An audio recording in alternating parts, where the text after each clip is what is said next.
Good morning, good afternoon, good evening. Welcome back to After the Buzzer. I'm Couper Moorhead, and we are talking about the Miami Heat's double overtime victory over the Orlando Magic, 125-119. You don't get many games like that in a season, folks.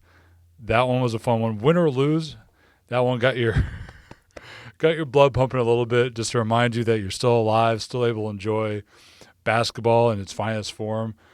It wasn't always pretty. There was some real ground and pound offense tonight, but that's what every game with the Orlando Magic seems to be. Some early offense, or a lot of threes being made. Orlando coming in as one of the worst shooting teams in the league, and they were getting some threes off. Rookie Tristan da Silva made 5 of 8 from 3. But, man, that was a lot of fun, and most importantly, there was some more interesting new stuff to talk about, even on top of the Bam Ware lineups that continues to start. Look, Orlando was in control, and we will get to the Bam Ware lineups on both offense and defense, especially Bam in this one, but we'll get to that in a second. Orlando was in control for much of the second half. Da Silva was making those threes. The Magic were playing off their defense, getting in transition a little bit. They pushed the lead. They were up 8, in the middle of the fourth. And then here's what it was for Miami. 3, lob, 3, lob. I mean, that's ideal basketball. You talk about layups and threes being whatever team wants to get these days. Well, how about threes and alley-oops, threes and lobs, threes and dunks? That's what the Heat were getting down the stretch, especially in the fourth quarter when they made their comeback. Yeah, the Heat were depending on threes for sure, but Orlando's offense was stuck in the mud because their defense, Miami's defense, was so good. Hero had 30. Ware had 19 on 8 shots. Jovic played well. Duncan played well. Bam was awesome. Maybe Bam's best game of the season we're going to talk about throughout this video. He had 26 points on 15 shots, 10 rebounds, 9 assists, a team high, plus 19, making the offense run, defending Paolo Banchero all night, finishing off double overtime with a couple post-ups. Watching live, the Bam Ware lineups looked like the best lineups on the floor. Ware got in some foul trouble, so they're broken up a little bit early. But just the eye test, it looked like the best lineup for the Heat. And, well, it turns out in practice, in the data, it actually was the best lineup. When Bam and Ware were on the floor together, the team's offensive rating was 115.3, fine and manageable. The defensive rating, it's a silly number, was 68.3. They were a plus 27 raw, the best two-man grouping on the Heat tonight. Sometimes it looks good and it actually is good by the numbers, and that's what played out today. So let's get to the offensive side of the ball first, where the Heat had pretty much a slightly above average game, which is more than enough from those lineups. What we've seen of those groupings so far, and we're really only a week into it, 10 days into it, is that they do depend quite a bit on threes. They shot 40% from 3 with Bam and Kalel on the floor together, and that was with Ware going career best 4 from 3. Some of those were a little bit contested. They weren't just wide open shots. And that really helps. And Jovic played his first minutes with that grouping as well. Jovic gets to play the glue guy. He can do a little bit of everything while making threes, while creating off the dribble, still being that lob guy for Ware. He's Nico is one of the best on the team at that. But it was about working through Hero and Robinson's gravity, working through their shooting, working through the threat of them at the arc. And when we say working through, that means Bam creating a lot with handoffs, with picks, handling the ball, playing point forward a little bit. And then once those guys made a couple threes, all of a sudden Orlando, which is already pressuring out to the rim, Anthony Black was in Tyler Hero's jersey all night, just like Steph Castle was against Tyler about a week ago. When Tyler got pressured, in overtime, double overtime, all of a sudden he's got 2 on the ball. And it's either 2 on the ball and Bam was getting the downhill catch, and then Bam finished a couple, in the overtimes, or Tyler was coming off those elbow screens. Guys were chasing him over the top. Orlando's bigs were late, and Tyler and Duncan are curling around, getting right to the rim or into the paint. And then who's at the rim? It's Kalel Ware in the dunker spot. And as he said, he knows the lob coming when it's in the air, goes up, grabs it, dunks it. Simple stuff, right? Well, again, just to reiterate the threes, the Heat took 22 shots in the second half with Bam and Kalel on the floor. 15 of those shots were threes. So that's about 70% of their offense was coming through the three. In the overtimes, it shifted a little bit more as Orlando tried to take away the three. We got those Bam finishes on the over-the-top plays from Tyler when he got 2 on the ball. We got Bam in the post a little bit. Bam creating one-on-one as he has done in the past. We know he can do that. That's what the last 2 years really is about. It's about Bam developing one-on-one. And, Orlando's also switching a little bit. So the more you switch, you got to have a guy who can do those things one-on-one. If you're in a playoff game, you're going to see switching. You're going to be in a moment. And in overtime, Bam with the ball, Tyler with the ball. Someone's got to break down their man in isolation. Bam did that tonight, finished off the game, gave them the win. I want to go throw to Spo's sound. This is what Spo had to say after the game about Bam's importance in running the offense in those where Bam lineups. I mean, it gives us an opportunity to expand our menu a little bit. We can run more catch and shoots, get those guys on the run where it's not just pick and roll basketball. Bam also has the versatility that, when Tyler was, on the ball quite a bit, we were able to take him off the ball, and Bam could just be our point forward. The double screens can open things up, but then also we want to get to the rim. It's not about threes. It's about, can we put rim pressure? Can we get, some overreactions getting behind the defense or attacking, getting downhill? Those lobs were really important, and those were off of drives.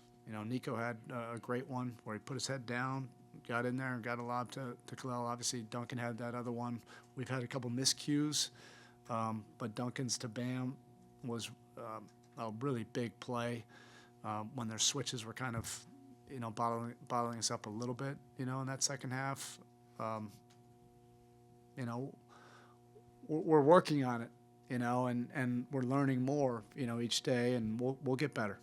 So the last thing about the offense is that if you've been listening to Spo, if you've been listening to his sound over the past 10 days or so, he's kind of reiterated and mentioned a couple times that he feels good about the defense with Bam and Kalel, but the offense, they're going to figure it out. He said that a number of times, figure it out. And you can feel that on the floor. They're figuring it out. It's not, the numbers aren't always great, but they're getting the shots that they can get, at least. You know what I mean? They're getting open enough looks to keep everything functional, to keep the offense at a certain level. But again, you're starting off with the framework of Bam creating offense for Hero and Robinson, for 2 shooters, with a dynamic lob threat and Ware behind him. And Bam has been creating offense for Tyler and Duncan and playing 2-man games, 3-man games with those guys for years now. So that's a framework that everybody's comfortable with. It might be the spacing might be different. The geography of the floor might be a little bit different. But Bam knows how to do that. Tyler knows how to do that. Duncan knows how to do it. And it's not that complicated to throw in a lob threat like Ware on the other side, especially when you've got a Haywood or a Nico spacing from the side of the floor, the weak side. So it's a good framework to start with. We'll see where the offense goes from here. Again, they made threes tonight. That helps. In the past week or so, the threes haven't always fallen, and then the numbers have come down a bit. But again, framework and the offense is functional, good enough tonight to win, and that matters because the defense was so very, very good. And that's, look, I think it's well-trod territory at this point. We're 10 days into this, and we've already talked about it, I feel like 5, 6, 7, 8 times between this and writing notebooks and everything on social media that we put out. But part of what really unlocks Bam in these 2 double big lineups is that Ware can take a center, then Ware gets to defend the rim. He plays the weak side defense. He roams, and Bam can go pick the guy he wants. Spo can pick the guy he wants Bam on. Tonight it was Paolo Banchero, and Paolo Banchero shot 7 of 21, scored 17 points on those 21 shots. Bam was on him almost all of the night. Again, we shouldn't take this for granted that Bam can do these things, that Bam can just take a wing, can take a big scorer like Banchero, or in the playoffs last year, remember we saw Jaylen Brown and Jason Tatum. Guys Bam's size aren't supposed to be able to do that. And not only can he do it, he might be the best guy in the league at doing it, regardless of his size. And again, it all comes back to Bam. Paolo ran 24 pick and rolls with Bam on him and produces 0.84 points per pick and roll on those. In the second half in overtime, that was 19 pick and rolls, 0.70 points per. That's unbelievably low. That's all Bam. Orlando started the game chasing the Tyler Hero matchup. They were looking for the switch. And credit Tyler on this. He's gotten really good at the show and recover. Both he and Duncan have had to do this over the years. Teams have chased those matchups. Tyler was showing well, giving Bam just enough time to recover. And, man, those recoveries, were pretty remarkable. And Orlando was running Bam through single high, double high, sometimes a triple high screen, staggered screens. And Bam just kept snaking his way through. And by the time Tyler had shown out to Paolo and started to retreat again, Bam was right there to get back in front of Paolo. Again, Banchero didn't hit. He was 2 of 8 from 3. He wasn't shooting the ball well. If he had hit some of those threes in that pocket of time where Tyler's releasing and Bam was coming over, well, then maybe the story is different. Maybe this game plays out differently. But Bam was recovering like a rocket. And I want to give it back to Spo here, because Spo, again, spoke to the unusual ability of Bam to get through those screens and make the defense work in that way while protecting guys like Tyler and Duncan. Here's what he had to say. That's another little nuance, right? That not a lot of bigs can fight through all those screens. I mean, I'll probably have to chart those. I mean, we can find out how many screens Bam had to get through tonight, for a center. That's highly unusual, to have that kind of skill set. I think he got caught one time, got stuck on a screen. But it's the same thing we're telling our guards all the time. Don't get stuck on screens. Don't die on screens. Get over, get through. It helps the rest of our defense. Don't leave it to the bigs. Well, Bam did it. He never, laid on a screen, and that's part of his versatility. So again, later in the game, things get tight. Orlando isn't playing free anymore. They're not playing in transition. They're not playing out their defense. Things are tighter, and they need to create these half-court, possessions, half-court opportunities. And Bam is just jamming everything up. It helps to have Ware behind him because, again, the guards can pressure up, knowing that if they get beat, Ware is rotating over and he just puts his hands up and he can play verticality. But Bam is just blowing up all the actions in between. Orlando had an 89.0 half-court offensive rating for the game. I guarantee you in the second half that was lower. I just don't have the way to filter that down right now. But here's the kicker. We know Paolo was trying to get Bam off of him. We know Paolo was trying to run pick and rolls at Tyler. We know he was trying to find matchups. But we also know that Bam wasn't letting them do that. But here's the thing. Paolo also only ran 2 isolation plays at Bam. And that tracking data isn't perfect, but what that means is that Paolo is getting stuck late clock with, here's Bam right in front of you. You got to create something for your team. And what it means is that he was kicking out to his teammates, just because he knows better. Paolo's a smart guy. He knows, why should I chase a one-on-one matchup with Bam? Well, he's kick it out to find a shooter who can take a 3. And Orlando took 16 shots in the last 5 seconds of the shot clock. And you want to know what they shot on those shots? 18%. So Bam blowing up actions, late shot clock possessions, Paolo giving the ball up.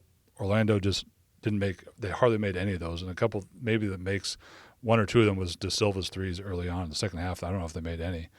So, look, we all get excited about the young guys, about Ware and Nico and Jaime and Hero's resurgent all-star caliber season. That stuff is all exciting. These new lineups are exciting. But even in a lengthy shooting slump from his comfort zones, there's Bam doing everything to make everything work on both ends of the floor. And it doesn't always serve him. It doesn't always lead to great opportunities for him to score, even though he made some of those tonight. It doesn't always lead to things that will give Bam accolades, but he sacrifices in a way to make everything work for the team around him. That's leadership.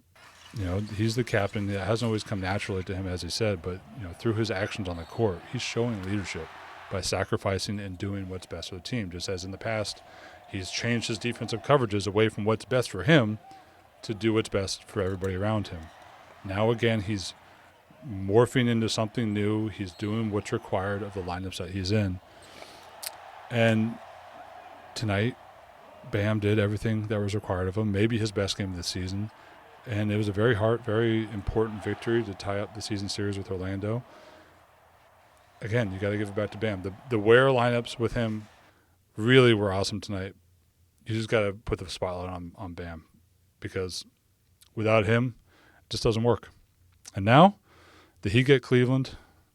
Another test. Cleveland plays big. We'll see how the double big works against them.